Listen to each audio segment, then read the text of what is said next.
Hey everyone, it's Rihanna and welcome back to another video. Today I'm going to be sharing with you some of my favourite movies to watch around Halloween time. You guys know that I'm not the biggest horror fan, it's not my favourite genre. I don't really like being scared, to be honest, but I absolutely love Halloween. Now how does that make sense? It doesn't. But today I'm going to be sharing with you some of my favourite movies that I love to watch around Halloween time. In this list we have a mixture between musicals, horror comedies, actual horror, thrillers and everything in between. So the first one I want to talk about is Suspiria, which came out in 1977. It's based around this aspiring ballet dancer called Susie who has gone to this ballet academy in Germany to train, and she finds out the academy is front to something more sinister and supernatural amongst these grisly murders that keep happening. I watched this film for the first time last year and weirdly enjoyed it. I'm not a big full-on horror fan, but I really love how they use the different elements to create this really creepy and eerie atmosphere within the film. The way that they use the music, the cinematography and the old-fashioned practical effects in this film really create this really deep, sinister, dark atmosphere within the academy. And the way that they use the cinematography and practical effects in this film is absolutely brilliant. If you're looking for some old-fashioned scares that look just really grisly and realistic, this is what Suspiria is. And the music in the film is super creepy, super eerie, and it's like its own character that's following Susie around and she really just can't escape it. I love how claustrophobic this film is as well. It's got kind of a haunted house vibe, but it's also got a lot of supernatural elements to it as well. And I just really enjoyed Suspiria. The suspense, the tension and the anticipation of what's going to happen in the end is really well built up with this eerie, creepy music, and I just love the bloodshed in this film. It's really bloody, really gutsy and gory, and it's just a good old-fashioned horror movie. When you think of Halloween and Alfred Hitchcock in the same sentence, you probably go straight to Psycho, but his creepiest film to me is his 1963 film, The Birds.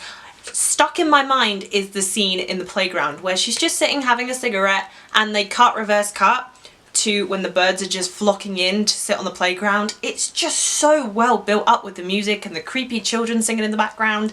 And even though the practical effects are very outdated, to this day I'm still terrified to go outside after watching that film because I'm in terror that birds are going to attack me. If you can genuinely watch the birds and then not fear going outside being attacked by birds, then you deserve all of the medals in the world, because honestly, as the master of suspense Alfred Hitchcock, he just does a fantastic job of building up so much tension and how he makes these birds so creepy even though they look so fake. The last time I watched The Birds was with my dad, and even my dad said as a child he used to hide behind the sofa because he was so terrified of watching these birds in this film. So if you don't want to watch Rear Window, Psycho or Vertigo this Halloween, go to The Birds. It may not be Alfred Hitchcock's best film, but it definitely creeps me out to this day. There is a very good reason why I'm wearing lipstick in this video, and that is to pay tribute to one of my favourite musicals of all time, The Rocky Horror Picture Show. Now if you haven't seen The Rocky Horror Picture Show, stop this video, go watch it, then come back and we'll talk about the kooky quirkiness of The Rocky Horror Picture Show. Watching it for the first time is so weird because you're like,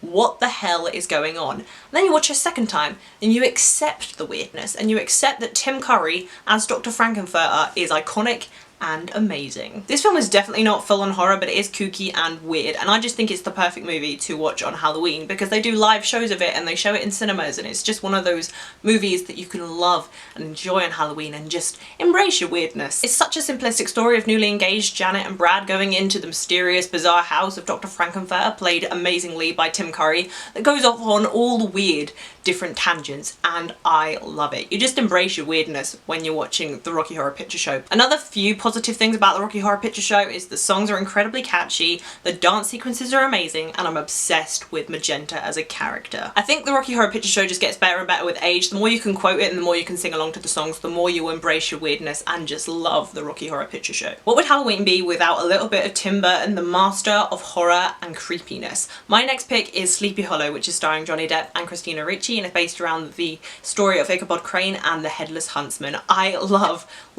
Sleepy Hollow. It's weird and creepy and eerie, and the cinematography is just gorgeous. It's definitely a very dark film and definitely embraces Tim Burton as a director with all of his German expressionism, weird creepiness, and this is one of my favourite films from him. His earlier works are the best. How can I mention just one Tim Burton film that is really creepy and eerie and great for Halloween? We have Beetlejuice, Corpse Bride, Edward Scissorhands, Sweeney Todd, all of his films are great to watch at Halloween. A film written by Tim Burton, not directed by him, which is perfect for Halloween, and you literally can't not watch it at Halloween, is The Nightmare Before Christmas. It's a stop motion animation that you literally can't not watch at Halloween. It's about Jack Skellington, whose life is basically based around Halloween. Every single year they prep and they prep and they prep for Halloween in particular, and he wants more. He wants to go outside and explore, and he finds Christmas Town and tries to bring that to Halloween Town. The stop motion animation in The Nightmare Before Christmas is perfectly done. I love every single element of it. The witches, the ghouls, the pumpkins, the music done by Danny Elfman. I love the songs. They're super, super catchy, and it's just gonna get you into the Halloweeny mood. I'm a sucker for horror comedies, and the next one is no exception. It's The Addams Family and The Addams Family Values. I will go out of my way to watch these at Halloween. I love this family that are obsessed with death and make fun of it, and they're just super, super weird, and the comedy in these movies are absolutely great. It just embraces who I am as a human. I feel like I have a personal connection to Wednesday Addams. I mean, what's not to love about the Addams Family? You have Morticia, Gomez, Wednesday, Pugsley, Uncle Fester. The whole gang are just super, super weird, and they embrace their characters so well, and I love these films. I'm not even sure I care. These films are great. The next one was definitely a guilty pleasure for me, and I watched it the other day with no shame, and that is Hocus Pocus, one of my childhood favourite Halloween films based on Halloween. So how can you not want to watch this film based around the Sanderson sisters, played amazingly by the three actresses that do them? It's a horror comedy, really, really family friendly. It gets me in the mood for Halloween so much. It makes me want to go out and explore a haunted place, but also make me not want to go out and explore a haunted place in fear that I'm going to awaken three witches after all the children. I love family friendly horror, supernatural films. I can't help it. And the last one I want to talk about is a horror spoof classic, which is Scream, done by Wes Craven. I absolutely love this film now. The first time I watched it, I really didn't understand the spoof of the whole film. I thought it was stupid and kind of not funny, but I recently went on a Scream marathon, watched 1, 2, 3 and 4 in one day, and I absolutely love Scream now. It's brilliant, goes on so many different horror traits, makes fun of horror, and it is an incredibly funny movie. I love all the old horror references in this film, and I love how all the characters are obsessed with horror movies. It's just a perfect film if you want something funny as well as something scary. There you have it, guys. That was some of my favourite films to watch around Halloween. Let me know what some of yours are down below in the comment. I really hope you guys enjoyed this video and have a safe, amazing Halloween, whether you're going out or whether you're staying in and having movie marathons. If you like this video, please be sure to give it a thumbs up, and if you haven't already, please subscribe to my channel. I do movie and TV reviews every single week. As usual, all my social media links, including my Twitter, Facebook and Instagram, will be down below in the description. As always, thank you guys so much for watching. That's all I have for you today. Bye!